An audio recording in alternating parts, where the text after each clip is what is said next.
നമസ്കാരം. ക്ഷേമ പെൻഷൻ വിതരണ വാർത്ത അറിയിപ്പിലേക്ക് നിങ്ങൾക്ക് ഏവർക്കും സ്വാഗതം. നമുക്കെല്ലാവർക്കും അറിയുന്ന ഒരു കാര്യമാണ്, നമ്മുടെ സംസ്ഥാനത്ത് നിലവിൽ 5 മാസത്തെ പെൻഷൻ തുക കുടിശ്ശികയാണ്. അപ്പോൾ ഈ ഒരു പെൻഷൻ തുക മുടങ്ങിയതിനെ സംബന്ധിച്ചുകൊണ്ട് കഴിഞ്ഞ ദിവസം നമ്മുടെ നിയമസഭയിൽ PC വിശ്വനാഥ് അടിയന്തര പ്രമേയം അവതരിപ്പിക്കുകയുണ്ടായി. നമ്മുടെ ധനകാര്യമന്ത്രി കെ ബാലഗോപാലും അതുപോലെ തന്നെ പ്രതിപക്ഷ നേതാവും വാക്കുപോരൊക്കെ ഉണ്ടാകുന്ന ഒരു സാഹചര്യം ഉണ്ടായിരുന്നു.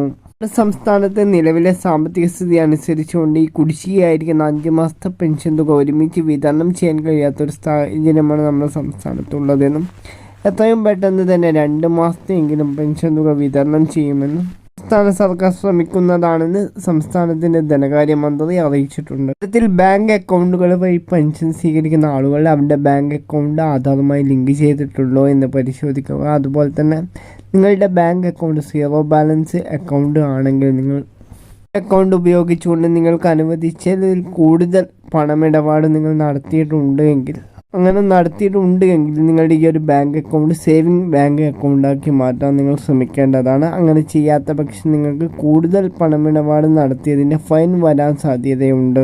ഇത്തരത്തിൽ കൂടുതൽ പണമിടപാട് നടത്തുന്ന ആളുകൾക്ക് ഫൈൻ വന്നിട്ടുണ്ടെങ്കിൽ നിങ്ങളുടെ പെൻഷൻ തുക വിതരണം ചെയ്യുന്ന പെൻഷൻ തുക അക്കൗണ്ടിലേക്ക് വരുമ്പോൾ ആ ഒരു ഫൈൻ വന്ന തുക കുറച്ചിട്ടായിരിക്കും നിങ്ങൾക്ക് പെൻഷൻ തുക ബാങ്ക് അക്കൗണ്ടിൽ കാണിക്കുക എന്നുള്ള കാര്യം മനസ്സിലാക്കുക. സംസ്ഥാനത്ത് കുടിശ്ശികയായിരിക്കുന്ന പെൻഷൻ തുക വിതരണം ചെയ്യുന്ന തീയതി കാര്യങ്ങളൊക്കെ നമ്മൾ അറിഞ്ഞു കഴിഞ്ഞാൽ ഉടനടി നമ്മൾ നിങ്ങളെ അറിയിക്കുന്നതായിരിക്കും. ഇത്തരത്തിലുള്ള എല്ലാവിധ വാർത്ത അറിയിപ്പോഴും അപ്പോൾ പറയുന്നതിനോട് ദയവായി നമ്മുടെ ചാനൽ സബ്സ്ക്രൈബ് ചെയ്യുന്ന കാര്യം ഒന്ന് പരിഗണിക്കേണ്ടതാണ്. പുതിയൊരു വാർത്തയുമായി വീണ്ടും കാണാം.